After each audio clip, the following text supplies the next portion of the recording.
Buen día, querido amigo y amiga. Espero que se encuentren bien y que estén preparados para estudiar la palabra de Dios, el cual el tema que estaremos tratando es sobre los dos pactos.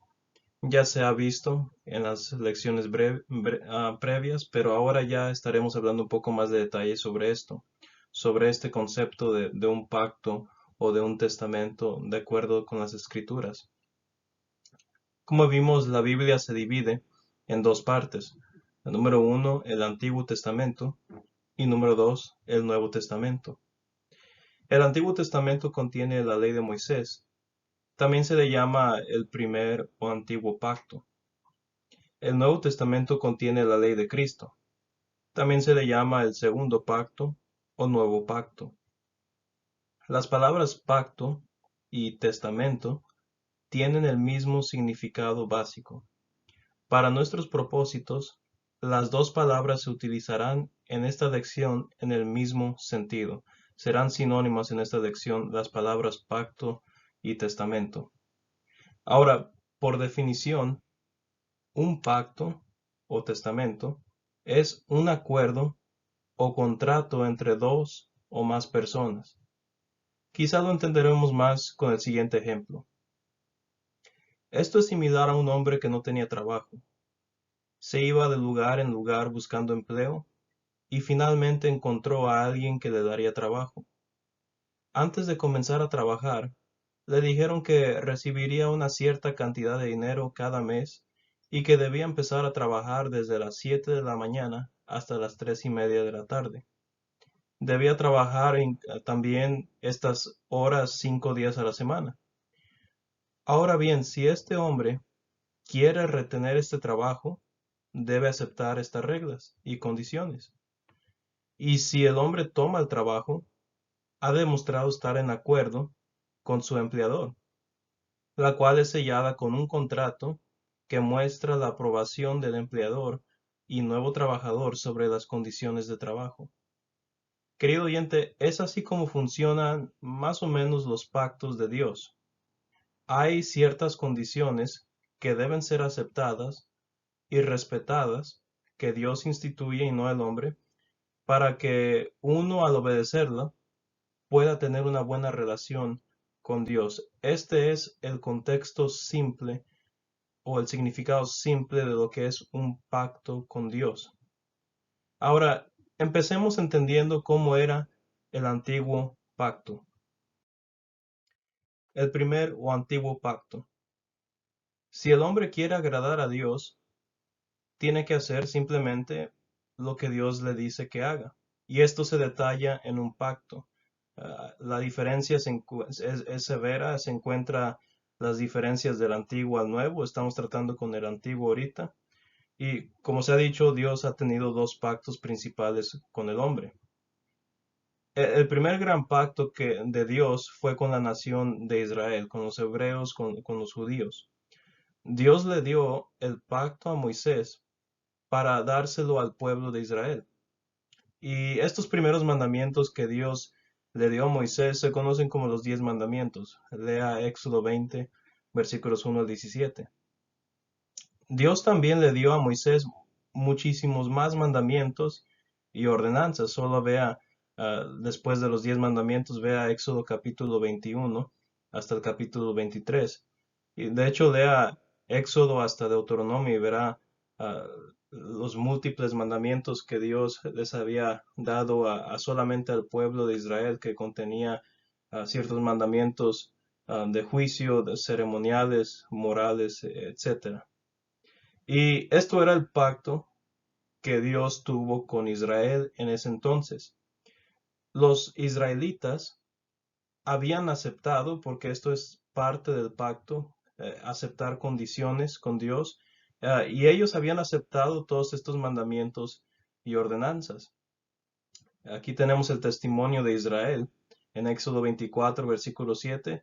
Ellos dijeron, todo lo que el Señor ha dicho que haremos y seremos obedientes. Esto es la esencia de un pacto, estar en un acuerdo con Dios, respetar las condiciones que Él pone, los mandamientos que Él pone, cómo funciona este pacto, o a veces se refiere a un contrato que no es tan preciso decirlo así, pero para nuestra mente moderna entenderlo un poco más así. Debe ser respetado y cuando es respetado tal pacto, Dios bendice a su pueblo. Y así fue como sucedió todo esto con Israel. Moisés, después de oír estas palabras de Israel, que ellos estaban mostrando su aprobación del pacto, Moisés entonces mostró o lo afirmó por instrucción divina, por supuesto, el pacto que se había hecho entre Dios y los israelitas. Dice Éxodo 24, versículo 8. Entonces Moisés tomó la sangre y roció sobre el pueblo y dijo, He aquí la sangre del pacto que Jehová ha hecho con vosotros sobre todas estas cosas. Se sellaba el pacto con sangre y claro, me estoy adelantando un poco, pero si ya nos movemos hacia el tiempo de Cristo, lo mismo sucedió en la cruz, cuando Cristo derramó su sangre y selló el nuevo pacto. Verán, el Nuevo Testamento no contradice el Antiguo, como ya explicamos todo eso. El Antiguo Testamento te va anunciando lo que sucedería en el Nuevo Testamento. Ya en el tiempo que fue escrito el Nuevo Testamento, Dios dejó en claro que este antiguo pacto había sido concluido y que el nuevo pacto que Dios había instituido a través del sacrificio de Cristo ya no sería nomás para Israel, para un pueblo, para un cierto tipo de personas. Sería para todo el mundo, y repito, quien acepta las condiciones o quien respeta el pacto que Dios instituye.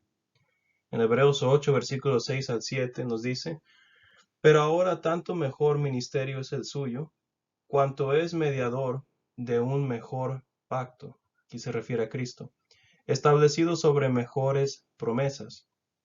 Porque si aquel primero hubiera sido sin defecto, ciertamente no se hubiera procurado lugar para el segundo.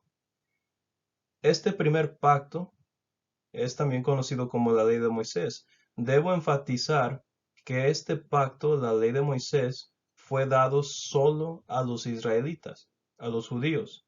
No fue para todas las personas. Por eso aquí en Hebreos se mira la superioridad del pacto que Cristo instituyó por medio de su sangre. Mejores promesas para todo el mundo en vez de solo para Israel. E incluso el pacto es eterno en sí. Eh, la ley de Moisés nunca fue diseñada para que durara para siempre, por toda la eternidad.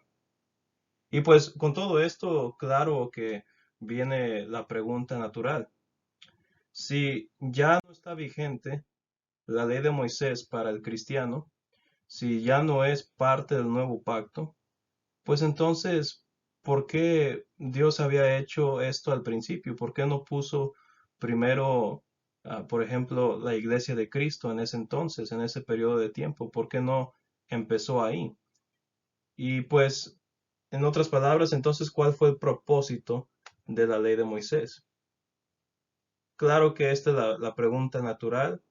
ah, si no fue diseñada para siempre, entonces, ¿cuál fue el propósito que Dios tenía para esta ley? Bueno, existen dos razones básicas que Pablo nos da, siendo inspirado por el Espíritu Santo, que Pablo nos da para saber de que hay dos propósitos del por qué Dios hizo esto. El número uno, lo hizo para instruir al hombre sobre lo que es el pecado. El hombre era pecador y lo sigue siendo, y necesitaba saber qué era el pecado en su definición, en lo que significaba, en cómo Dios veía el pecado. Y también necesitaba saber cómo podría saber si era un pecador o no, tal persona.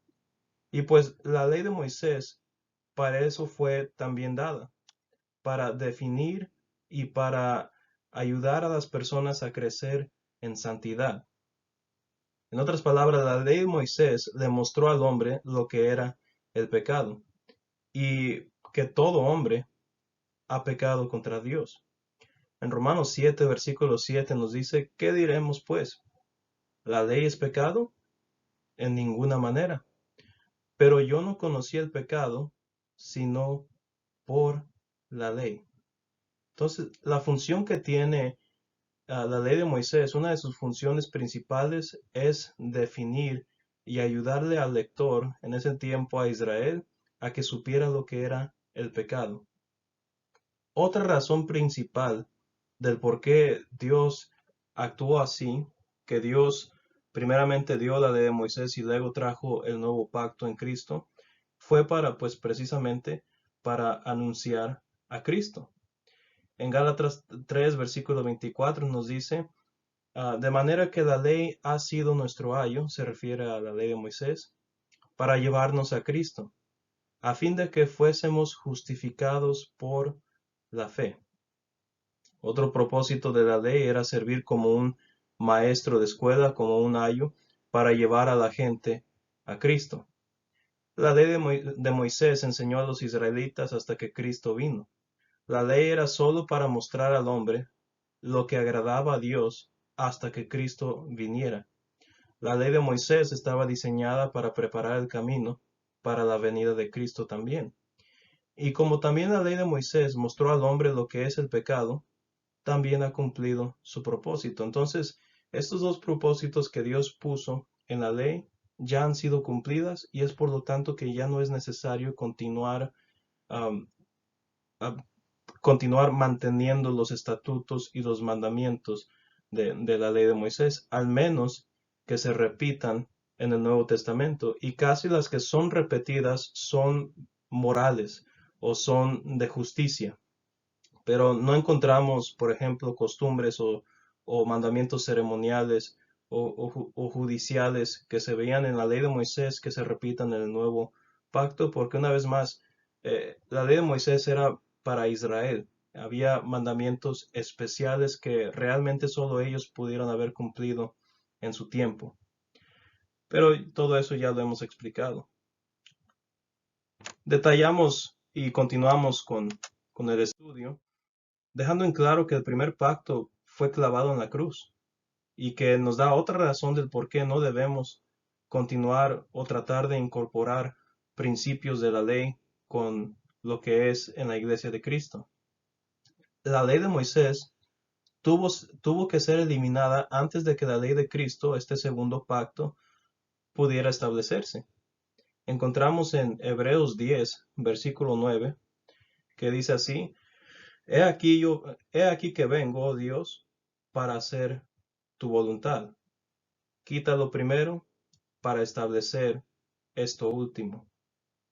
Aquí lo que menciona en Hebreos es una cita de Salmos 40, versículos 6 al 8. Es un Salmos que es conocido como mesiánico, que en otras palabras es algo que se refería a lo que Cristo iba a cumplir. Y aquí se puede ver como si fueran, perdón, las palabras de Cristo Jesús, que Cristo vino a hacer la voluntad de Dios, quitar lo que es primero, o sea, la ley de Moisés, para establecer un nuevo pacto que es último, que es eterno. Cuando la ley de Moisés fue eliminada, la ley de Cristo entró en vigencia. Pero una vez más, ¿cuándo fue abolida la ley de Moisés? El escritor de Colosenses nos dice, anulando el acta de los decretos que había contra nosotros, que nos era contraria, quitándola del medio y clavándola en la cruz. La escritura de las ordenanzas que estaban en contra de nosotros es la ley de Moisés. Jesús eliminó la ley de Moisés cuando murió en la cruz. Por tanto, cualquiera que es cristiano y desea seguir un elemento de la ley mosaica está errado, porque es incluso sentido común que aplica el escritor de los Hebreos. Y de hecho todo el libro de Hebreos habla sobre esto, sobre la relación entre el antiguo y el nuevo pacto, y etcétera. De hecho, todo lo que estamos hablando, casi todos los puntos han sido derivados por ese mismo libro. Dice ahí, al decir nuevo pacto, ha dado por viejo al primero. Y lo que se da por viejo y se envejece está próximo a desaparecer. Esto también es citado por lo que se ve en Jeremías 31, versículos 31 al 34. donde claramente muestra un nuevo pacto. Si algo es nuevo, no es algo reformado, no es algo que es reempaquetado, es algo nuevo. Y es por eso que se ve tanta diferencia en lo que era la ley de Moisés y todos sus estándares y todos sus mandamientos a comparación a lo que es de Cristo. Por eso hay tanta diferencia. Pero recuerden, hay valor en leer el Antiguo Testamento. Hay valor, hay edificación tras ello. Pero aquí el punto principal es no estar errados en intentar o tratar de incorporar la ley de Moisés en lo que es la adoración de la iglesia de Cristo. Eso es antiguo y se envejece y está próximo a desaparecer. Ha desaparecido, ya no es válido ante Dios, porque ya no es el pacto que Él tiene o que está vigente en el día de hoy. El que está vigente es en lo que es en el nuevo pacto en Cristo Jesús. Y pues es lo que continuamos, el nuevo pacto o Nuevo Testamento. Jesús dijo claramente en Mateo 5:17, no penséis que he venido para abrogar la ley o los profetas. No he venido para abrogar, sino para cumplir. Muchas personas tienden a leer este versículo y de hecho lo ven como una justificación de que sí debería seguir lo que dice la ley de Moisés. Sin embargo, no es lo que Cristo está diciendo aquí. Verán, esto de cumplir es similar a lo que se ve o cuando se dice que Cristo cumplió una profecía como su muerte o como su resurrección. Cuando se cumple una profecía, se cumplió y ya. No es para que se vuelva a recumplir. Si se cumple, ha sellado su propósito, ha concluido con el propósito que tenía diseñado por Dios. No se vuelve a reintroducir y no se vuelve a cumplir. Si se cumple, se finalizó. Y aquí Cristo dice lo mismo, no vino para abrogar, sino para cumplir, para finalizar y para sellar y mostrar la veracidad de lo que se encuentra en el Antiguo Testamento, pero no para volverlo a reintroducir. Eso es el mensaje de las palabras de Cristo aquí. Cristo cumplió la ley y los profetas. Cuando las cumplió, ya no era necesario que se repitiera. Después de que Jesús resucitó de entre los muertos, vemos que él da comentario de lo que había dicho en Mateo 5:17. Y les dijo, estas son las palabras que os hablé estando aún con vosotros, que era necesario que se cumpliese todo lo que está escrito de mí en la ley de Moisés, en los profetas y en los salmos. Todas las cosas que se habían escrito acerca de Cristo en la ley, los profetas y los salmos, se cumplieron cuando murió Cristo en la cruz. En el libro de Hechos se nos dice, en Hechos 13, versículo 29, y habiendo cumplido todas las cosas que de él estaban escritas, quitándolo del madero, de la cruz, lo pusieron en el sepulcro. Ya luego habla sobre su resurrección. Cristo cumplió la ley de Moisés. Hay simplemente demasiados textos bíblicos que nos hablan sobre esto. Cuando cumplió la ley, la quitó del camino. La quitó del camino para el cristiano.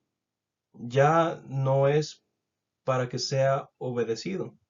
Cristo trajo una nueva ley.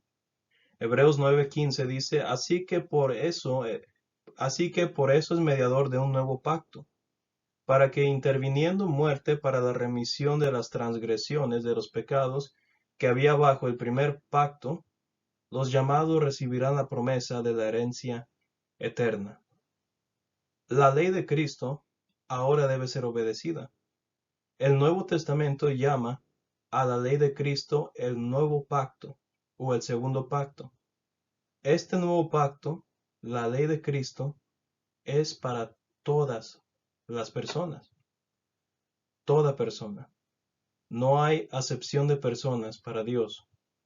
No importa qué sexo, qué cultura, qué ha hecho, no importa la condición que tenga tal persona. Toda persona es invitada a ser parte de este nuevo pacto y disfrutarlo en Cristo Jesús. Ya no hay judío ni griego, no hay esclavo ni libre, no hay varón ni mujer, porque todos vosotros sois uno en Cristo Jesús. Conclusión: los cristianos deben vivir de acuerdo con las enseñanzas de este nuevo pacto, del Nuevo Testamento, algo que veremos más en adelante con esta serie de estudios. Que el Señor los bendiga.